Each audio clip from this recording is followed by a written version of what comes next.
بنای خواست سلاحارم یام در شنه بن ساخت و سلامت و تندروز بن انشالله. برزان دیستان و منیات مایل لخزمت ایوه بو پیشکش کردن ویدیوی کیتر لزنجیر ویدیوکانی بدستنانی پارل انترنت لپیجی فیسبوکی بدستنانی پارل انترنت هر وحالا چنل یوتیوبی بدستنانی پارل انترنت با برزانه که یکم جراو چنل بینن لیره چنلی بدستنانی پارل انترنت ها کمن نیات معین هفتانه 4 ویدیو لره یو چنل و بلاوه کموه که ایوه بی برام بردتوانن دراو الکترونیاکان و هر وها دولار امریکی بدست بهنن بووی ایوه هیچ اکلا ویدیوکانی دهاتو لدست ندن کمن بلاویانه کموه چنلکه سابسکرایب بکن زنگولای تنشش چالاک بکن بووی هر کاته کم ویدیو یک اپلود کم یا خود بلاوه کموه یوتیوب لره نوتیفیکیشن و ایوه آگادار بکاتوه و یکم کسبن که به این ویدیو کام ببینن. بله عزیزان امروز دچین اثر دراوی خوشویستیه و دراوی کبراستی بو چند سالی تر میلیونر تانکا کاویش دراوی الکترونی به ویدیوچ کوینه. استاده چین نو کوین مارکت کپ و او روداوانه که گرینگن به نسبت دراوی الکترونی به ویدیوچ کوین که روی داوا و چند شتکی گرینگ که به نسبت دراوی الکترونی به ویدیوچ کوینه و بوی ولو ویدیوی باسکم بوی ایوش لعینده به ویدیوچ کوین براستی خمنی همو خلکی حریم کردستان ببید به ویدیوچ کوین ایما حزبک من هیا کناوی به ویدیوچ کوینه.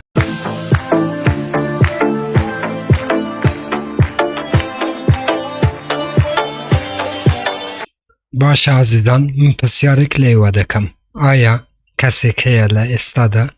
که سالی 2022 لبار کریپتوکارنسی چالاک به و دراوی الکترونی بیبی دوچ کوین نناسه من که گوتم ایمه حزب اکمان هیا بناوی بیبی دوچ کوین براستی بیبی دوچ کوین دبی تباو کیتو دای کیتو لگر رزم بوی و که دایکو باو مقدسن لدوای خوی گوره سجده بو دایکو باک من ببین بلان برواتان هبه ام بیبی دوچ کوینه دبی تدای کیوه باو کیوه و همو کسو کاریوه ایوه که منه تان به هیچ تک نبه و حزبی خوتا نبه که اویش حزبی بیبی دوچ کوینه براستی عزیزان استاده بیبی دوچ کوین که گورترین پروژه لبار کریپتوکارنسی و هر وها گورترین میم کوینه که پیش شیبا اینو و هر وها دوچ کوینش کتوه چون که لباری کریپتوکارنسی کاره که و هر وها لباری کمونیتی و هر وها هفتانه که ایمه دبینی لطور کمالاتی اکان که براستی بیبی دوچ کوین همیشه رتبه یکمی کریپتوکارنسیه. لایستاده عزیزانم دراوه 8012 95 معامله پیکره و هر وها لسر نتورکی بایننس و هر وها اتریوم میشه و دتوان نو دراوی بکرن واچ لیستی 367,485 کسه و رنکی و تا رتبه 235 کریپتوکارنسیه مرجعی دراوه الکترونیاکان سایتی مرجعی دراوه الکترونیاکان که ایمه پشتی خومان باو سایتی دبسین که سایتی کوین مارکت کپا و هر وها عزیزان لیرانه لبشی اکسپلور که ایمه دچین سر بشی اکسپلور که لستاده 1,614,722 کس هولدری ام دراوه خوشویستن براستی عدده کی زوره.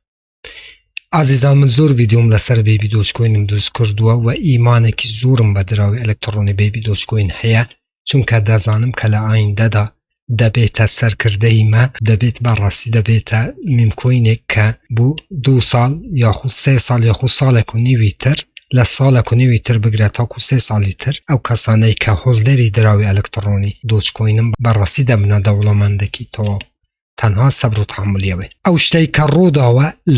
به نسبت که ایمه لکوین مارکت کپی دبینین که لیرانه 128 بو او دراوانه که 115 تریلیون لدراوی الکترونی بیبی دوچ کوین که معامله پیدا کریه ولی نو بازاریه لیستاده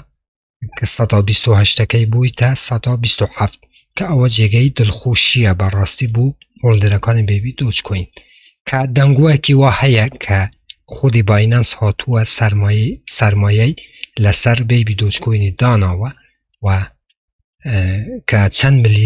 چند میلیون دلارک بواوی براستی لیرانه او دراوانه که 115 بیبی دوچ کوین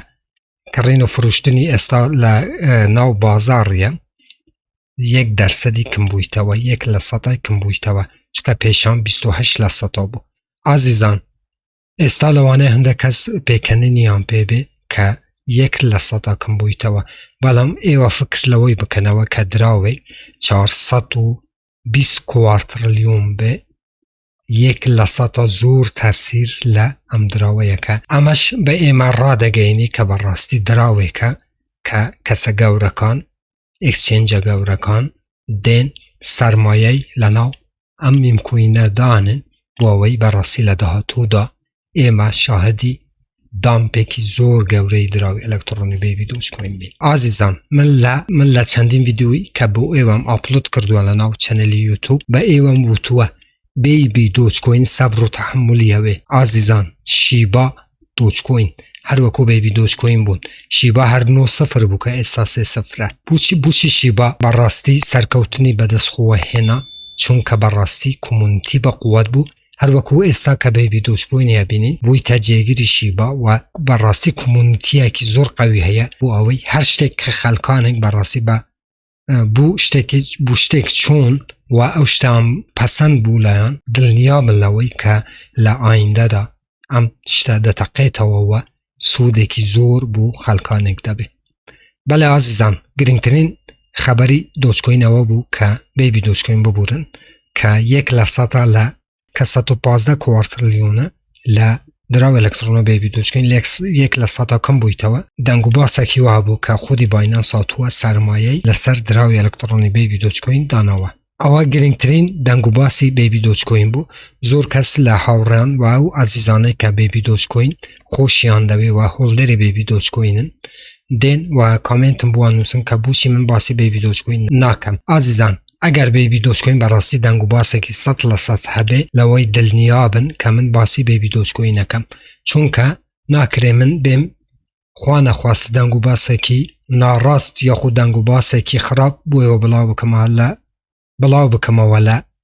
داهاتووی بێبی دۆچکۆین بۆ ئەوەی منیش سبەی شەرمزاریەوە بم و شتەکە وانە بێ کە دواتر ئێوە دەتوانم بێن و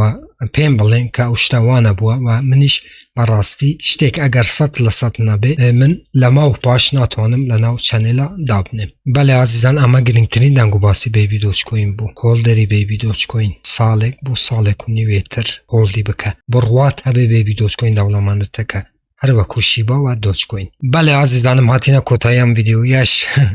قوربانی ئێوەم چاوی ئێوە ماچەکەم سوپاسی ئێوە دەکەم کە بینەریەم ڤیدیۆیی بوون. گچکەی هەمووتانم، من خزمەتکاری هەمووتانم، من ئەم چەنێلەم دانەوە کە خزمەتیەوە بکەم، خزمەتی خەڵکی کوردستان بکەم. جا هەر ڕەخنە کامنت پرسیارێکتان هەبوو من بە چاوان جوابی ئێوە ئەدەمەوە. لەژێر ڤیدیۆی بنووسن لە یوتوب لە نزیکترین کاتە من جوابی ئێوە ئەدەمەوە.